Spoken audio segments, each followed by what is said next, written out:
Selanjutnya mereka yang tadi saya sampaikan akan melakukan penghancuran Masjidil Aqsa. Yang mana kita tahu Masjidil Aqsa ini adalah kiblat kita yang pertama yang akan mereka ganti, mereka rubah dengan sinagoga atau Haikal Sulaiman atau Bait Sulaiman para Allah. Ini saya perlihatkan bagaimana mereka melakukan penghancurannya.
Allah. Ini adalah hal penting yang harus mereka lakukan demi mempercepat hancurnya Masjidil Aqsa dan berdirinya sinagoga mereka. Nah, ini tidak boleh ada yang tahu dari umat Islam Palestina. Maka bagaimanapun umat Islam Palestina harus disibukkan dengan hal-hal yang membuat mereka tidak mengetahui itu dan tidak memperhatikan itu. Maka diteror dulu kaum muslimin yang ada di atasnya. Karena terowongan yang mereka gali itu persis di bawah dasar Masjidil Aqsa, terutama Masjid Qibli. Maka mereka yang ada di sana itu dicoba untuk diusir. Ketika mereka ada kegiatan akan sholat pun mereka diusirnya. Ya. Dan itu yang mereka lakukan pada kaum muslimin yang akan melaksanakan sholat di sana, para Allah. Nah, ya rahmatullah, ini kerusakan yang tidak akan ditolerir oleh Allah Subhanahu wa taala. Nah, maka dari itu Allah menyatakan kalau mereka akan dihukum oleh Allah dengan hukuman yang besar yang mengakibatkan mereka habis di muka bumi. Nah, Rasulullah menubuahkan ini dalam bentuk perang akhir zaman. Ya, perang akhir zaman, para Allah. Ada satu pandangan yang menarik dari seorang doktor pakar ilmu Quran dan ahli bahasa serta ahli sejarah. Dia bernama Dr. Bassam Nahajar. Beliau menukilkan beberapa hal yang menjadi sebuah aksioma, ya, pandangan, bukan aksioma, pandangan terkait dengan kehancuran Israel. Beliau melihat seolah-olah ada nubuah dari Rasulullah.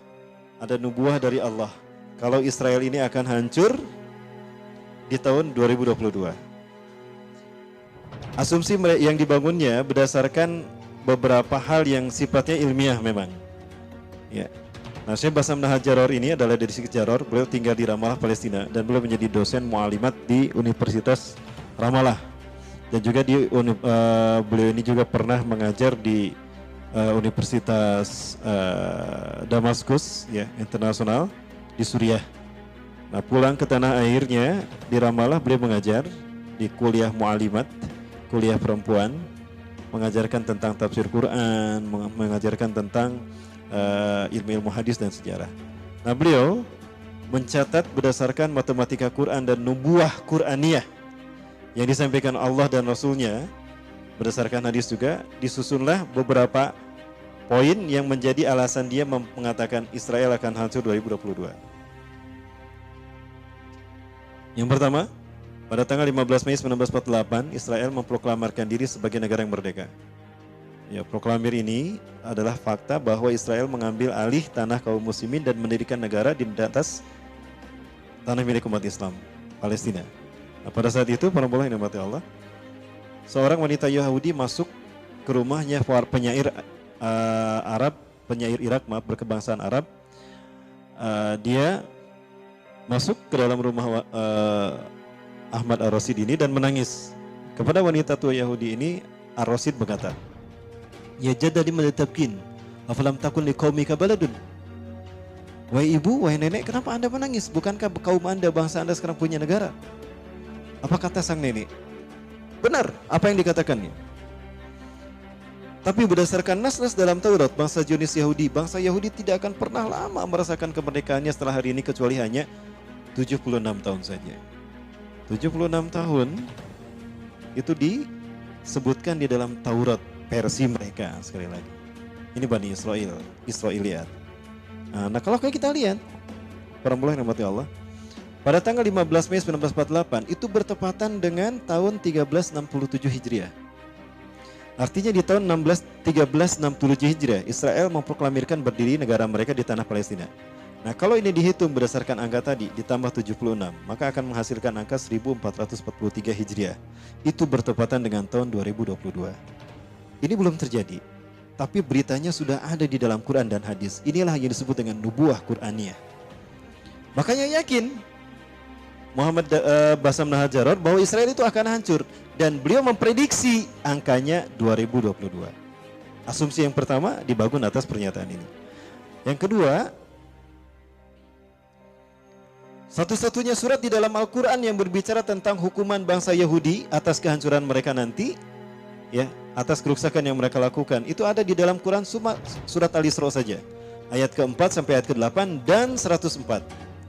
Nah, kalau kita hitung ternyata dari ayat ke-4 sampai ayat ke-104 itu ternyata qadarullah, Allah menafsirkan tersusun atas 1443 kata.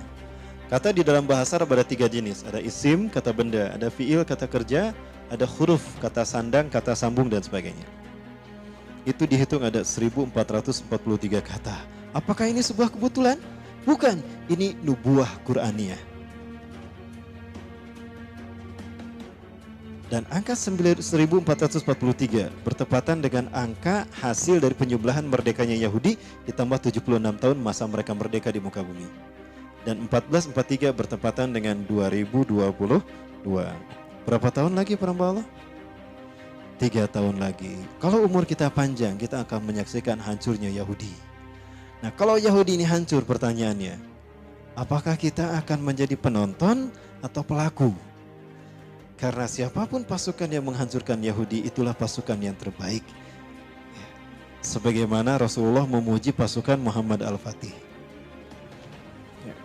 Baik, Bapak Ibu, ini asumsi yang kedua. Asumsi yang ketiga yang dibangun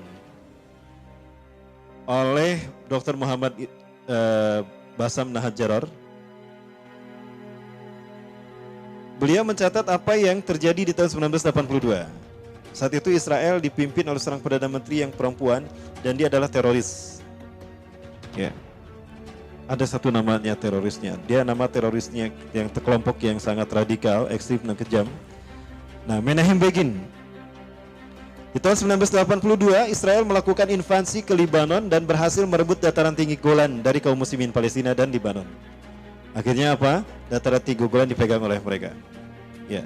Saat itu dalam ceramahnya, Menachem Begin berkata, berdasarkan nas-nas dalam Taurat, sesungguhnya Israel hanya akan menikmati masa kemerdekaan mereka setelah tahun ini hanyalah 40 tahun saja di muka bumi ini.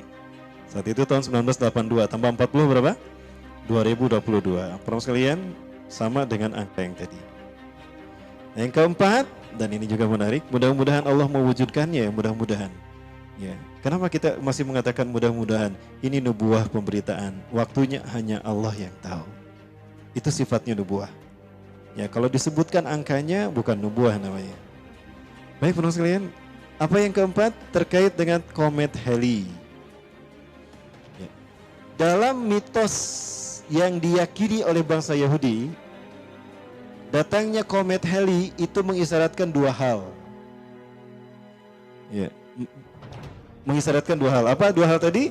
Hancurnya satu bangsa dan lahirnya satu bangsa. Nah, Allah menakdirkan ternyata, qadarullah, komet Halley itu melintas setiap 76 tahun sekali. Setiap 76 tahun sekali komet Halley ada pada titik terjauh dan itu dekat terlihat dengan bumi. Bersinggungan dengan orbit bumi sehingga bisa terlihat dari bumi. Qadarullah itu terjadi di tahun 1948, tahun Israel berdiri sebagai negara penjajah. Nah, kata mereka, kalau komet Halley datang itu isyarat dua hal, hancurnya satu negara dan bangkitnya lahirnya satu negara. Kita ambil angka 76 tahun. Israel memproklamirkan berdirinya tahun 1936, tambah 76, hasilnya 1443, bertepatan dengan 2022. Itu isyarat angka kehancuran Israel. Lalu Palestina lahirnya kapan? Merdeka ketika zaman Imam Mahdi. Kapan itu terjadi? 1948 ditambah 76 ternyata menghasilkan angka 2024. Dan kita sering menghitung kalau angka 2024 adalah isyarat kebangkitan khilafah. Artinya Palestina lahir dan merdeka. Inilah dua hal yang kemudian dicatat oleh Dr. Bassam Nahajaror, ya, dan beliau mempresentasikan ini di hadapan ulama Indonesia di Malaysia. Nah, para mulai namanya Allah, nubuah tentang kehancuran mereka ini mengandung berbagai macam hikmah yang luar biasa. Ya, nubuah yang pertama tadi dari Quran, sekarang nubuah dari Rasulullah SAW. Rasulullah memberitakan bagaimana cara mereka diperangi oleh kaum muslimin. Ya, bayangkan saudaraku, ini adalah ucapan manusia yang paling berakhlak mulia Rasulullah SAW. Beliau yang dikenal cinta damai, sangat menghargai nyawa manusia. Namun bila menyangkut kaum Yahudi bersikap sangat tegas dan tanpa keraguan sedikit pun juga. Melalui hadisnya Rasulullah menjelaskan bagi kita bahwa umat Islam bila mana nanti menyangkut bangsa Yahudi itu haruslah bersikap ekstra waspada. Ya, sampai Muhammad Hasan Al-Banna mengatakan, Asy-Syahid Hasan Al-Banna mengatakan, jika Anda bersalaman dengan orang Yahudi, buru-buru cepat tarik tangan Anda. Lihat jari Anda apakah masih utuh 5? Karena ketika Anda salam bersama Yahudi, bisa-bisa Anda kehilangan satu jari Anda. Karena di balik janji damai mereka itu ada rencana untuk mencelakai Anda. Nah, maka Rasulullah memperingatkan hati-hati kepada kita terkait dengan bangsa Yahudi ini. Sebab pada gilirannya kita semua orang yang beriman bakal terlibat dalam memerangi mereka, sehingga batu dan pohon pun turut berbicara dan berpihak kepada pohon, batu berpihak kepada kaum muslimin apabila Allah mengizinkan untuk sanggup berkata dan mengungkap keberpihakannya itu. Nah, di sini Rasulullah menyebutkan dengan kalimat ayyuhal muslimin, ayyuhal mu'minin, ya ibadallah, ta'alau fil wara'il yahud uqtulhu. Yang disambut bukan nama bangsanya, wahai muslim Palestina, wahai muslim Indonesia, wahai muslim Rohingya, bukan. Tapi yang Allah sebut adalah akidah kita. Ini bahasa pemersatu. Ini artinya isyarat bahwa umat Islam ini betul-betul akan memerangi mereka. Bukan orang Palestina saja yang memeranginya, tetapi semua negara yang ada umat Islamnya, umat Islam di semua negara seluruh dunia, itu yang akan memeranginya dan menghancurkannya. Ya. Datanglah kemari ini ada orang Yahudi, bunuh dia. Loh, bukankah Rasulullah ini sangat cinta kepada manusia? Iya. Sangat berkasih sayang? Iya. Tidak ada yang berakhlak mulia selepas mulai dari Rasulullah, dan tidak yang lebih menyayangi seseorang ketimbang Rasulullah SAW.